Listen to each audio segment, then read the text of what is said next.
সেদিন সন্ধেবেলায় বিলাসপুর গ্রামের তিনজন গ্রামের বড় গাছতলাকায় বসে নিজেদের মধ্যে গল্প করছিল। ये तो এই রোজকার নাটক শুরু হয়েছে। সন্ধে হইলাই লোডশেডিং হয়ে যাচ্ছে রোজ রোজ। হ্যাঁ, তা যা বলেছিস। তবে যাই বল, সন্ধ্যেবেলায় এই সব মুড়ি খেতে খেতে আড্ডাটা কিন্তু ভালোই জমে। হ্যাঁ, একদম ঠিক কথা বলেছিস। কিন্তু কই শৈলেন কাকা তো আজ এলো না এখনো। শৈলেন কাকার কাছে এই সন্ধ্যেবেলায় গল্প না শুনলে কোনো আনন্দই নেই।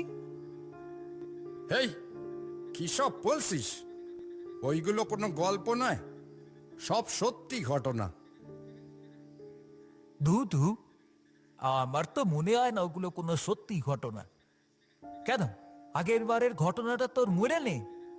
সেই যে শৈলেন কাকা বলেছিল কোন ধুমগড় নামে জায়গাতে নাকি একটা কুয়োর ভিতরে পিশাচ থাকতো, তাও আবার হয় নাকি? এই দুনিয়ায় চোখের সামনে যা দেখা যায় তার বাইরে অনেক কিছু হয়, তা হয়তো তুই বিশ্বাস করিস না, তাই এসব বলছিস। তিনজন এইভাবে গল্প করছে, এমন সময় একজন বয়স্ক লোক সেখানে এসে উপস্থিত হয়। কি হে, কেমন আছো সব? আজও তো সন্ধে হতে না হতেই লোডশেডিং হয়ে গেল। ওই তো শৈলেন কাকা চলে এসেছে। আর এই লোডশেডিং এর কথা কি বলবো। যাকে বসো বসো, তোমার কথাই বলা বলি করছিলাম। আমরা তো ভাবছিলাম আজ বোধহয় তুমি আসবে না। তুমি না এলে তো আমাদের আড্ডাটাই জমে না।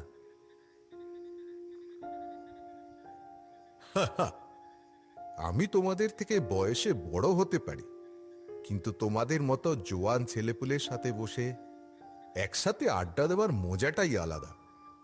ওই বুড়োদের সাথে বসে পরনিন্দা পরচর্চা করা আমার একদম পোষায় না। এই নাও কাকা, গরম গরম চপ মুড়ি। বাহ, এই সুন্দর সন্ধ্যায় গরম গরম চপ মুড়ি, দারুণ ব্যাপার। তা শৈলেন কাকা, আজ তোমার জীবনের কোন ঘটনা শোনাবে? আচ্ছা কাকা, তুমি সামনে থেকে কখনো কোনো ভূত দেখেছো? শৈলেন কাকা কিছু সময় ভেবে নিয়ে বলতে শুরু করে।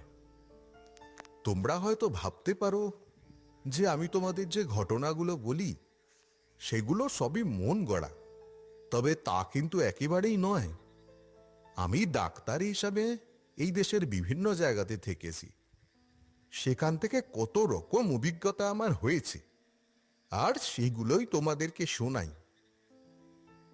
সত্যি কাকা, তুমি যে ঘটনাগুলো বলো সেগুলি শুনলে তো যে কারণ ভয় লেগে যাবে। শৈলেন কাকা, আজকে তোমার নিজের চোখে দেখা কোনো ভূতের গল্প বলো। বেশ, আজকে একটু অন্য ধরনের ঘটনা শোনাবো। আশা করছি ঘটনাটা ভয়ের সাথে সাথে তোমাদের মনও ছুঁয়ে যাবে। তখন আমার বয়স অনেক কম, ডাক্তার হিসাবে সবে কর্মজীবন শুরু করেছি। তখন আমি ডাক্তার হিসেবে বদলি হয়েছিলাম দুর্লভপুর নামের একটি গ্রামে। গ্রামটা ছিল শহর থেকে অনেক দূরে, সেখানে তখনও আলো গিয়ে তার জায়গা দখল করতে পারেনি। আমার জায়গাটা বেশ পছন্দ হয়ে যায়। সেখানকার মানুষজনও আমাকে কিছুদিনের মধ্যেই আপন করে নেয়। সেদিন গ্রামের দুজন লোক এসেছিল দেখা করতে। আমাদের এই গ্রামটা আপনার কেমন লাগছে ডাক্তারবাবু? বেশ ভালোই লাগছে জায়গাটা, বেশ শান্ত ও সুন্দর তোমাদের এই গ্রাম। তা ডাক্তারবাবু, আপনার এখানে থাকতে কোনো অসুবিধা হচ্ছে না তো? কোনো অসুবিধা হলে বা কিছুর প্রয়োজন হলে আমাদের কিন্তু অবশ্যই বলবেন, হ্যাঁ? না না, কোনো অসুবিধা হচ্ছে না। একা মানুষ থাকি, তাই সমস্যা কিছু নেই। আর বগলাদা তো আছেই, রান্না বান্না সব করে দিয়ে যায়।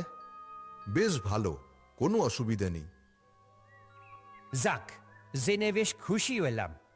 তবে ডাক্তারবাবু, আপনাকে একটা কথা বলার ছিল। লোকটার কথা শুনে বেশ অবাক হলাম। হাসি খুশি মানুষ দুটো কয়েক মুহূর্তের মধ্যেই বেশ গম্ভীর হয়ে পড়ল। তুমি কি বিশেষ কিছু বলতে চাও? সে তো বলতেই চাই। আসলে আপনি তো গ্রামের একেবারে শেষের দিকটায় থাকেন, তাই বলছি এই জায়গাটা বিশেষ সুবিধার নয়।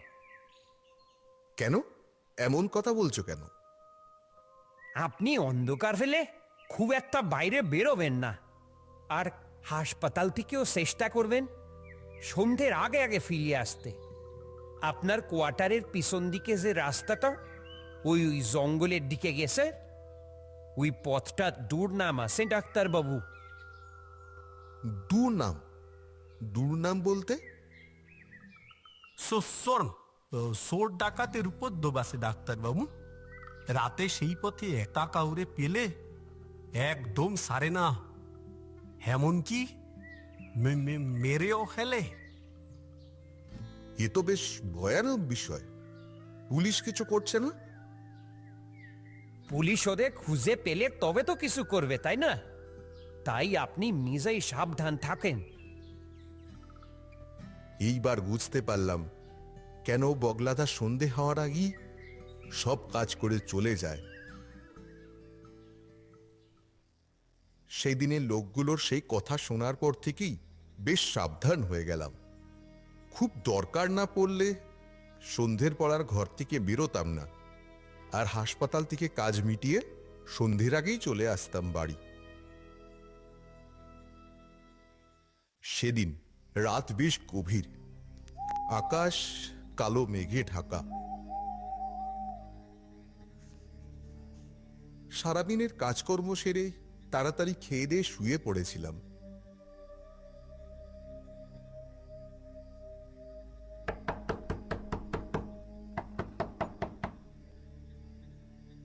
হঠাৎ একটি আওয়াজে গভীর ঘুমটা ভেঙে যায়। ডাক্তারবাবু, ঘুমোলেন নাকি? খুব দরকার ডাক্তারবাবু, একবার দরজাটা খুলেন দয়া করে। খাঁচা ঘুমটা ভেঙে যাওয়াতে প্রথমে বেশ বিরক্তই হলাম। এই এত রাতে আবার আমায় কে ডাকছে? আমি যে ডাক্তার এটা যেন কয়েক মুহূর্তের জন্য ভুলে গিয়েছিলাম। নিজের কাজের কথা মনে পড়তেই ভাবলাম এত রাতে নিশ্চয়ই কোনো বিপদে পড়ে কেউ এসেছে। সেটা ভেবে খাট থেকে নেমে গিয়ে দরজা খুললাম। দরজার ওপারে মধ্যবয়স্ক একজন লোক দাঁড়িয়ে আছে। এই গ্রামেরই কোনো লোক হবে হয়তো, ঠিক চিনতে পারলাম না। এটি তুমি কে? এত রাতে এখানে কি করছো? ডাক্তারবাবু, আপনি কি আমার সাথে এখন একটু আমার বাড়ি যেতে পারবেন? এই এত রাতে? হ্যাঁ ডাক্তারবাবু, আসলে আমার মায়ের শরীরটা খুব খারাপ, বিছানা ছেড়ে উঠতে পারছে না। তাই নাকি? কিন্তু তোমার বাড়ি কোথায়? আমার বাড়ি ও জঙ্গল পেরিয়ে ওই পাশের গ্রামটায়। আসলে আমার মায়ের শরীরটা তো খুব খারাপ, আমার বাবারও বয়স হয়েছে। এত রাতে তাই আমি এলাম আপনারে ডাকতে। বাবা তো মাকে ছেড়ে আসতে পারছে না। নিজের মায়ের প্রতি এতটা ভালোবাসা দেখে খুব ভালো লাগলো। আমিও আর কিছুই না ভেবে ডাক্তারি সরঞ্জাম নিয়ে তখনই তার সাথে বেরিয়ে পড়লাম। আচ্ছা, তোমার বাড়ি কি অনেক দূর? এই পাশের গায়ে ডাক্তারবাবু, একটু দূর আছে, তবে বেশি সময় লাগবে না। বাইরে বেরিয়ে অন্ধকারে কিছুটা চলতেই বৃষ্টির পরিবেশ থাকার জন্য বেশ ঠান্ডা ঠান্ডা লাগছিল। তোমার নাম কি? আমার নাম গণেশ। লোকটির পথ দেখিয়ে আমার আগে আগে চলছিল, আর আমি তার পিছনে পিছনে। কিছুটা সময় চলার পর সেই জঙ্গলের মধ্যে এসে উপস্থিত হলাম। চারপাশে বড় বড় গাছ, আর মাঝখানে সরু পথ ধরে আমরা দুজনে এগিয়ে চলেছি। আমার গাটা কেমন ছমছম করে উঠল, আর সাথে সাথেই হঠাৎ করে মনে পড়ে গেল ওই দুজন গ্রামবাসীর বলা কথাগুলো। আচ্ছা গণেশ, এই জঙ্গলের পথ ছাড়া কি অন্য কোনো পথ দিয়ে তোমাদের বাড়িতে যাওয়ার রাস্তা নেই? হ্যাঁ ডাক্তারবাবু, রাস্তা তো আছে, তবে এই পথ দিয়ে তাড়াতাড়ি চলে যেতে পারবো। তোমার মায়ের শরীর খারাপ বললে, কি কষ্ট হচ্ছে তোমার মায়ের? মায়ের মাথাটা খুব ব্যথা করছে, সাথেই তেমনি জ্বর। খুব কষ্ট পাচ্ছে আমার মাটা। লোকটি যে তার মাকে খুব ভালোবাসে তার বুঝতে অসুবিধা হলো না। পায়ে পায়ে আরো কিছুটা এগোতেই মনে হলো দুটো ছায়া যেন আমাদের পিছনে পিছনে আসছে। এমনকি গলার ফিসফিস শব্দ অব্দি কানে এলো। একটু তাড়াতাড়ি পা চালাও, কেউ বা কারা যেন আমাদের পিছনে আসছে। আমার কথা শুনে লোকটিও অন্ধকারের দিকে একবার তাকিয়ে তাড়াতাড়ি চলতে শুরু করে। আমরা যত তাড়াতাড়ি হাঁটছি, পিছনের সেই ছায়া দুটোর গতিও আরো বাড়তে শুরু করেছে। ওই, তোরা দুজনে দাঁড়া বলছি।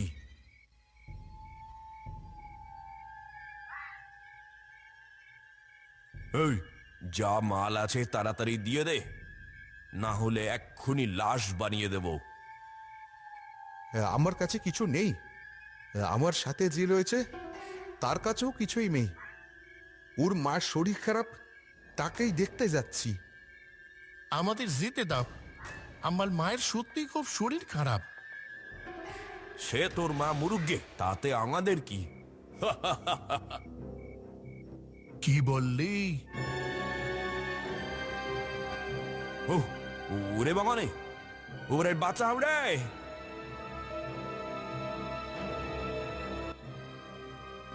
এ কি, এটা কি হলো? গুন্ডা দুটো এমন চিৎকার করে পালালো কেন? ওরা নিশ্চয় ওদের ভুল বুঝতে পেরে চলে গেছে। আপনি এখন তাড়াতাড়ি চলেন ডাক্তারবাবু, অনেকটা দেরি হয়ে গেল। আমার মাটা কেমন আছে কে জানে। হ্যাঁ, চলো চলো। আর খানিকক্ষণের মধ্যেই গণেশের বাড়ি পৌঁছে যাই।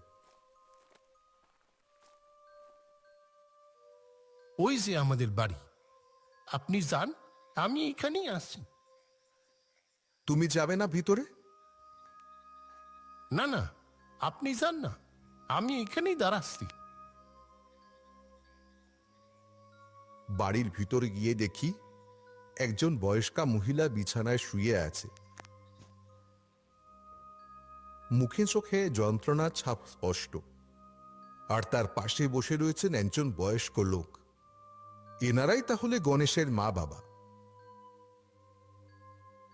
ওনাকে প্রথম নজরে দেখেই বুঝতে পারলাম যে তার শরীরের অবস্থা ভালো নেই। আমার পরিচয় জানতে পেরে ওনারা দুজন যেন হাতে চাঁদ পেলেন। ডাক্তারবাবু, আপনি যে এখানে এসে কি উপকার করলেন কি বলবো। বিপদ এতটাই ছিল যে ছেলেটির কথা বলতেই ভুলে গেলাম। এই রাতে হাসপাতালে নিয়ে যাওয়ার মতো কোনো সময় নেই বুঝে বাড়িতেই কিছু করতে হবে ঠিক করলাম। বয়স্ক লোকটিকে বললাম,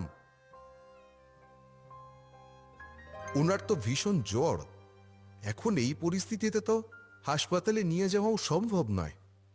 আমি ওনাকে একটা ইঞ্জেকশন দিয়ে দিচ্ছি, আশা করি আপাতত সেটাতেই কাজ হবে। সময় নষ্ট না করে ইঞ্জেকশনটা দিয়ে দিলাম। আধ ঘন্টার মধ্যেই দেখলাম পরিস্থিতির উন্নতি হয়েছে। আপনি সত্যি ভগবান ডাক্তারবাবু। আপনি যদি আজকে সঠিক সময় না আসতেন তো। আপনি চিন্তা করবেন না, সকালের ভিতরেই ঠিক হয়ে যাবেন আপনি। আর আমি ভগবান একেবারেই নই, বরং আপনারা এত ভাগ্যবান যে গণেশের মতো একজন মানুষ আপনাদের ছেলে। গণেশ? হ্যাঁ, গণেশই তো গেছিল আমার ঘরে, গিয়ে জানালো তার মায়ের খুব শরীর খারাপ। ওর কথা শুনেই তো আমি তাড়াতাড়ি চলে এলাম। গণেশ আপনারই ডেকে এনেছে ওর মায়ের কথা ভেবে? কি সব বলছেন? কেন, কি হয়েছে? এরকম অবাক হচ্ছেন কেন?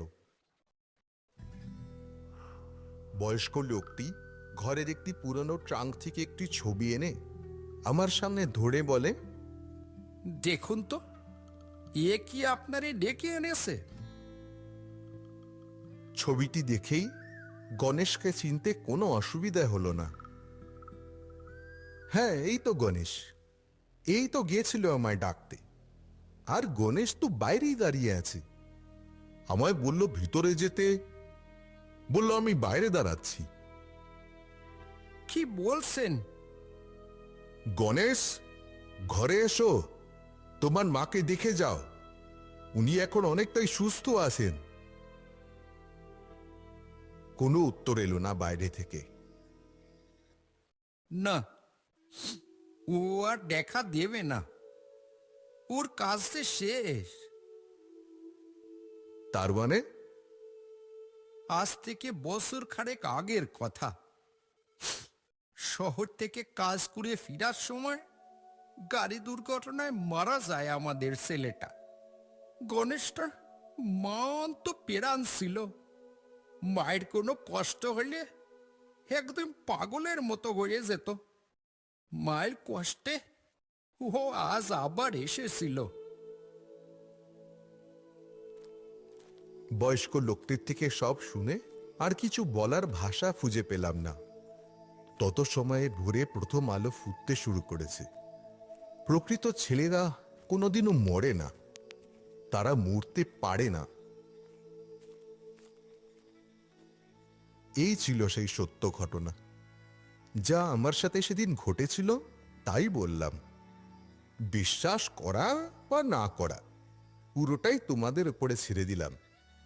তবে এটাই বলবো, প্রতিটা ঘরেই যেন এমন একটা ছেলে থাকে যারা তাদের বাবা মার সাথে সব সময় থাকবে। সেই তিনজন আর কোনো কথাই বলতে পারে না, কেবল চুপ করে তারা গণেশের মুখটা ভাঙার চেষ্টা করে।